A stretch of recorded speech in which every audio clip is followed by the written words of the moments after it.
தமிழகத்தின் புனித நகரங்களில் மிக முக்கியமான இடம் பெற்றது காஞ்சிபுரம்.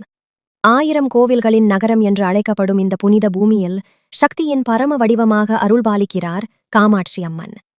உலகம் முழுவதும் இருந்து பக்தர்கள் வந்து தரிசிக்கும் இந்த கோவில் ஆன்மீகம், வரலாறு, புராணம், அதிசயம் என அனைத்தையும் தன்னுள் கொண்ட ஒரு தெய்வீக மையமாக திகழ்கிறது. காஞ்சி காமாட்சி அம்மன் கோவில் என்பது சாதாரண கோவில் அல்ல. இது சக்தி பீடங்களில் ஒன்றாகவும் ஆதிசங்கரர் தம் ஆன்மீக சக்தியை நிலைநிறுத்திய இடமாகவும் கருதப்படுகிறது. காமாட்சி என்ற பெயருக்கே ஒரு ஆழமான அர்த்தம் உள்ளது. கா என்பது சரஸ்வதி தேவியை, மா என்பது லக்ஷ்மி தேவியை, அட்சி என்பது ஆட்சி செய்பவளை குறிக்கிறது. அதாவது கல்வியும் செல்வமும் சக்தியும் அனைத்தையும் ஆளும் தெய்வமாக காமாட்சி அம்மன் விளங்குகிறார். பண்டைய காலத்தில் காஞ்சிபுரம் ஒரு மிகப்பெரிய கல்வி மற்றும் ஆன்மீக மையமாக இருந்தது. பல்லவர், சோழர், விஜயநகர அரசர்கள் என பல மன்னர்கள் இந்த நகரை பாதுகாத்து வளர்த்தனர். அந்த காலத்திலேயே இந்த கோவில் உருவாக்கப்பட்டதாக வரலாறு கூறுகிறது. ஆயிரக்கணக்கான ஆண்டுகள் பழமையான இந்த ஆலயம் தமிழர்களின் பக்தி மரபின் அடையாளமாக திகழ்கிறது. புராணங்களின்படி பார்வதி தேவி ஒருமுறை சிவபெருமானின் கண்களை விளையாட்டாக மூடியதாக கூறப்படுகிறது. அந்த ஒரு நொடியில் உலகமே இருளில் மூழ்கியது. இதனால் கோபமடைந்த சிவபெருமான் பார்வதி தேவியை பூமிக்கு அனுப்பினார். அப்போது தேவி பூமியில் வந்து கடுமையான தவம் செய்தார். அவர் தவம் செய்த முக்கியமான இடங்களில் ஒன்றுதான் காஞ்சிபுரம். அம்மன் மணலால் சிவலிங்கம் உருவாக்கி அதன் முன் அமர்ந்து தவம் செய்ததாக கூறப்படுகிறது. அந்த தவத்தின் சக்தியால் சிவபெருமான் மனம் உருகி தேவியை மீண்டும் ஏற்றுக்கொண்டார். அந்த தவம் நடந்த புனித இடமே இன்று காமாட்சி அம்மன் கோவிலாக விளங்குகிறது. இந்த கோவிலின் மிகப்பெரிய சிறப்பு என்னவென்றால், அம்மன் அமர்ந்த கோலத்தில் காட்சி தருகிறார். பெரும்பாலான சக்தி ஆலயங்களில் அம்மன் நின்ற நிலையில் இருப்பார். ஆனால் காமாட்சி அம்மன் பத்மாசனத்தில் அமர்ந்து அருள்பாலிக்கிறார். இது அமைதி, ஞானம் மற்றும் பரிபூரண சக்தியை குறிக்கிறது. அம்மனின் கைகளில் பாசம், அங்குசம், மலரம்பு மற்றும் கரும்புவில் காணப்படுகின்றன. இது மனித மனதை அன்பால் கட்டுப்படுத்தும் சக்தியை குறிக்கிறது. பக்தர்களின் துயரங்களை போக்கி மன அமைதியையும் வாழ்க்கை முன்னேற்றத்தையும் வழங்குவதாக நம்பப்படுகிறது. காமாட்சி அம்மன் கோவிலின் வரலாற்றில் ஆதிசங்கரருக்கு மிக முக்கியமான இடம் உண்டு. ஒரு காலத்தில் அம்மன் உக்ர ரூபத்தில் இருந்ததாக கூறப்படுகிறது. அதாவது மிகுந்த கோப சக்தியுடன் இருந்தார். அப்போது உலக நலனுக்காக ஆதிசங்கரர் இங்கு வந்து ஸ்ரீசக்கரத்தை பிரதிஷ்டை செய்தார். அதன் பிறகு அம்மன் சாந்த சொரூபமாக மாறினார் என்று நம்பப்படுகிறது. இன்றும் அந்த ஸ்ரீசக்கரம் கோவிலில் வழிபாட்டில் உள்ளது. பக்தர்கள் அதை தரிசிப்பது மிகப்பெரிய புண்ணியமாக கருதப்படுகிறது. ஸ்ரீவித்யா உபாசகர்களுக்கு இந்த கோவில் மிகவும் முக்கியமான ஆன்மீக மையமாகும். கோவிலின் கட்டிடக்கலை பல்லவர் மற்றும் சோழர் கால கட்டிடக்கலையின் அழகை பிரதிபலிக்கிறது.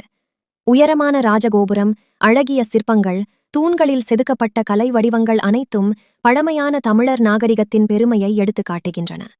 கோவிலின் கருவறையில் அம்மனை தரிசிக்கும் தருணம் பக்தர்களுக்கு மறக்க முடியாத அனுபவமாக இருக்கும். தீப ஒளியில் ஜொலிக்கும் அம்மனின் முகம் பக்தர்களுக்கு ஒரு தெய்வீக அமைதியை அளிக்கிறது. இந்த கோவிலில் நடைபெறும் முக்கிய திருவிழாக்களில் பங்குனி உத்திரம், நவராத்திரி, ஆடி வெள்ளி மற்றும் வசந்த உற்சவம் குறிப்பிடத்தக்கவை. குறிப்பாக நவராத்திரி காலத்தில் கோவில் முழுவதும் அலங்கரிக்கப்பட்டு ஆயிரக்கணக்கான பக்தர்கள் வந்து தரிசனம் செய்கிறார்கள். நவராத்திரியில் 9 நாட்களும் அம்மன் வெவ்வேறு அலங்காரங்களில் காட்சி தருகிறார். ஒவ்வொரு அலங்காரத்திற்கும் தனிப்பட்ட ஆன்மீக அர்த்தம் உள்ளது. அந்த நாட்களில் இசை, வேதபாராயணம், தீபாராதனை போன்றவை மிகவும் சிறப்பாக நடைபெறும். காமாட்சி அம்மனை மனமாற வேண்டினால் திருமண தடை நீங்கும், குழந்தை பாக்கியம் கிடைக்கும், கல்வியில் முன்னேற்றம் ஏற்படும் என்று பக்தர்கள் நம்புகின்றனர்.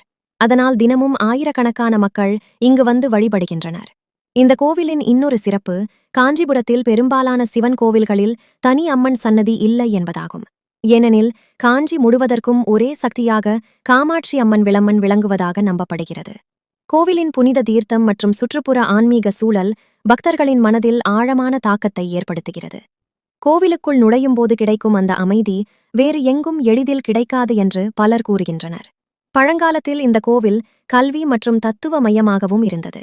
வேதம், ஆகமம், தந்திரம் போன்ற ஆன்மீக கல்விகள் இங்கு கற்பிக்கப்பட்டதாக கூறப்படுகிறது. காமாட்சி அம்மன் கோவில் தென்னிந்திய சக்தி வழிபாட்டின் மையமாக விளங்குகிறது. தமிழகம் மட்டுமின்றி இந்தியா முழுவதும் இருந்து பக்தர்கள் வந்து தரிசனம் செய்கிறார்கள். வெளிநாட்டு சுற்றுலா பயணிகளும் இந்த கோவிலின் கட்டிடக்கலையை ரசிக்க வருகிறார்கள். இந்த கோவில் பல முறை புதுப்பிக்கப்பட்டாலும் அதன் பழமையான ஆன்மீக தன்மை இன்றும் மாறாமல் உள்ளது. பல அரசர்கள் தங்க நகைகள், நிலங்கள் மற்றும் பொருளாதார உதவிகளை இந்த கோவிலுக்கு வழங்கியுள்ளனர். கோவிலின் தினசரி பூஜைகள் மிகவும் கட்டுப்பாட்டுடனும் ஆகம முறையிலும் நடைபெறுகின்றன. காலை முதல் இரவு வரை பல்வேறு கால பூஜைகள் நடத்தப்படுகின்றன. காமாட்சி அம்மனை தரிசிக்க வரும் பக்தர்கள் தங்களின் வாழ்க்கையில் நல்ல மாற்றங்கள் ஏற்பட்டதாக பகிர்ந்து கொள்கிறார்கள். மன அழுத்தம் குறைந்து வாழ்க்கையில் நம்பிக்கை அதிகரிப்பதாக பலர் கூறுகின்றனர். இந்த கோவில் பெண்களுக்கான சக்தியின் அடையாளமாகவும் கருதப்படுகிறது. அன்பு, கருணை, தைரியம் மற்றும் தாய்மை ஆகிய அனைத்தையும் காமாட்சி அம்மன் பிரதிபலிக்கிறார். காஞ்சிபுரம் நகரமே இந்த கோவிலை மையமாக வைத்து வளர்ந்ததாக பல வரலாற்றாசிரியர்கள் கூறுகின்றனர். நகரத்தின் ஆன்மீக இதயமாக இந்த ஆலயம் விளங்குகிறது. இன்றைய காலத்திலும் தொழில்நுட்ப வளர்ச்சிகளுக்கு நடுவிலும் இந்த கோவில் மக்களின் நம்பிக்கையின் மையமாக இருந்து வருகிறது. ஒவ்வொரு நாளும் ஆயிரக்கணக்கான மக்கள் அம்மனை தரிசிக்க வருவது அதற்கு சாட்சி. காமாட்சி அம்மன் கோவில் என்பது ஒரு கட்டிடம் மட்டுமல்ல, அது 1000 ஆண்டுகளாக தமிழர் பக்தி, ஆன்மீகம் மற்றும் கலாச்சாரத்தை பாதுகாத்து வரும் தெய்வீக மையம். அம்மனின் கருணை பார்வை பக்தர்களின் வாழ்க்கையை மாற்றும் என்ற நம்பிக்கை தலைமுறைகளை கடந்து தொடர்ந்து வருகிறது. ஒருமுறை காமாட்சி அம்மனை மனமாற தரிசித்தால் அந்த தெய்வீக அனுபவம் வாழ்நாள் முழுவதும் மனதில் நிற்கும். காஞ்சி காமாட்சி அம்மன் கோவில் சக்தியின் சிம்மாசனம், பக்தியின் பரம புனிதம், தமிழகத்தின் ஆன்மீக இதயம். ஓம் காமாட்சி தாயே போற்றி.